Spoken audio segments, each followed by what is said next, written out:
Welcome to The Legend of Zelda, where the only sound you'll hear is your own heart pounding as you race through forests, lakes, mountains, and dungeonous mazes in an attempt to restore peace to the land of Hyrule.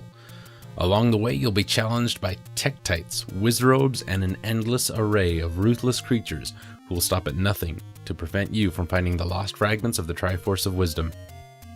But don't despair. With a little luck and a lot of courage, you'll conquer your adversaries, unite the Triforce fragments, and unravel the mystery of The Legend of Zelda. Because it's The Legend of Zelda. How about that?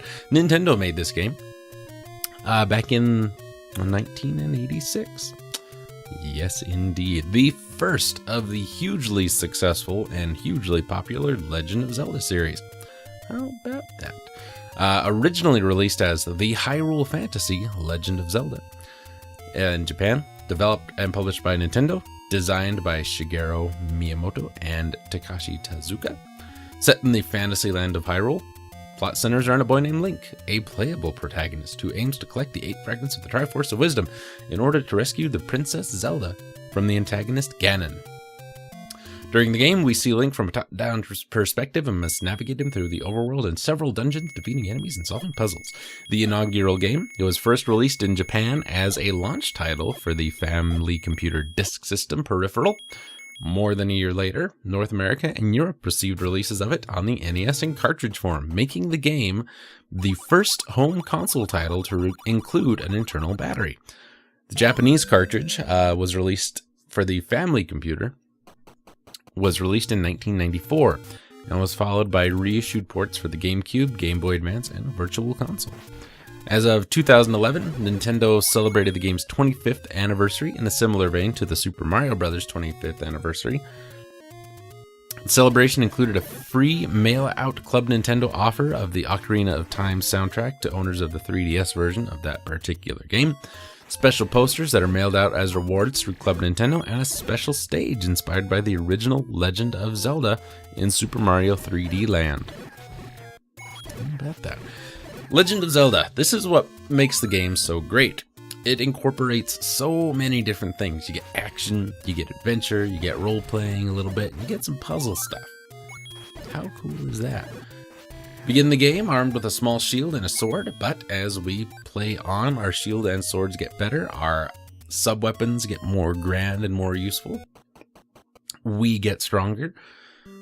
There are merchants, townspeople, and others who guide Link with cryptic clues. People are scattered all across, hidden in caves, shrubbery, or behind walls and waterfalls. Barring Link's progress are creatures that he must battle. And we have to locate entrances to 9 different dungeons. Each dungeon is a unique maze-like collection of rooms connected by doors and secret passages guarded by monsters different from those found on the surface. Dungeons are also where you're going to find most of your sub-weapons, such as the boomerang and the recorder.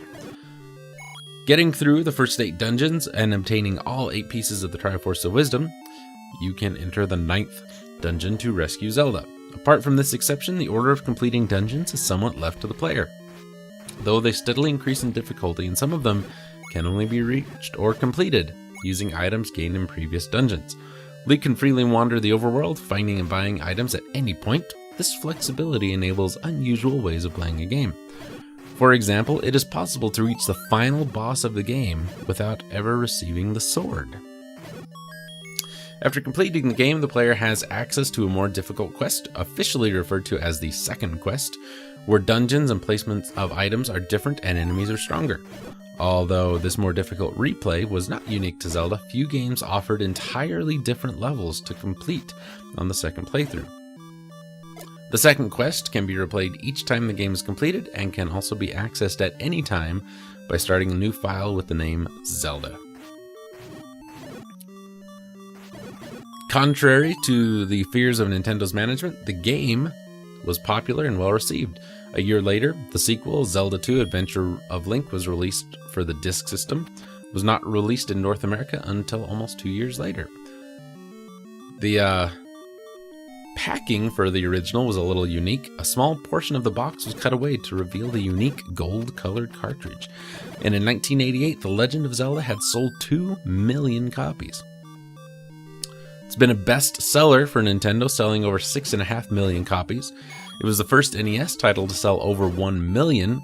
It was reissued in 1990 as part of Nintendo's Classic series, along with Zelda 2, Metroid, and Super Mario Bros., and many other games. It placed first in the Players' Poll Top 30 in Nintendo Power's first issue and continued to dominate the list into the 1990s. The Legend of Zelda was also voted by Nintendo Power readers as the best challenge in the Nintendo Power Awards of 1988. It is also listed as the best NES video game ever created, stating that it was fun despite its age and it showed them new ways to do things in a genre such as hidden dungeons and its various weapons. The save game option was highly praised by many as it did not require a password as many other NES games did. Zelda was reviewed in 92 by Total.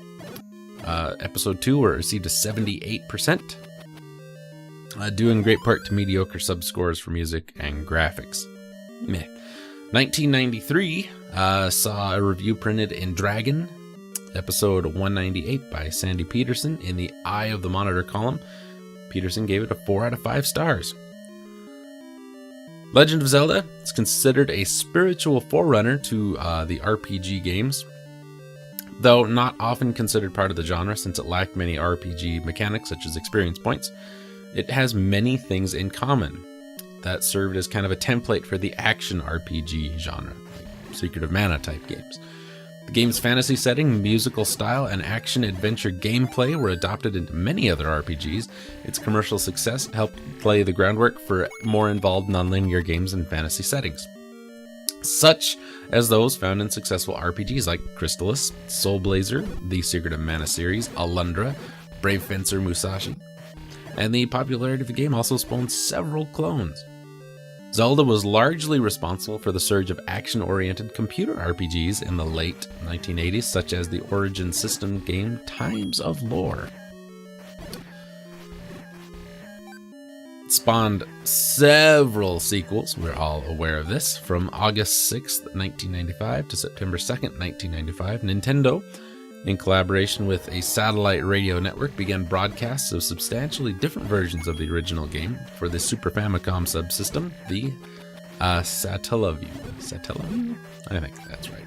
The game, titled BS Zelda no Densetsu, was released for download in 4 episodic weekly installments, which were rebroadcast at least 4 times between the game's 1995 premiere and January 1997. Super great game. I mean, what can you say about Zelda? This is probably my second favorite Zelda game after Link to the Past. Phenomenal game. If you have not played it, play it. If you don't want to play it but are interested in it, I've got a walkthrough, or a let's play, of both the first and second quests over at the website.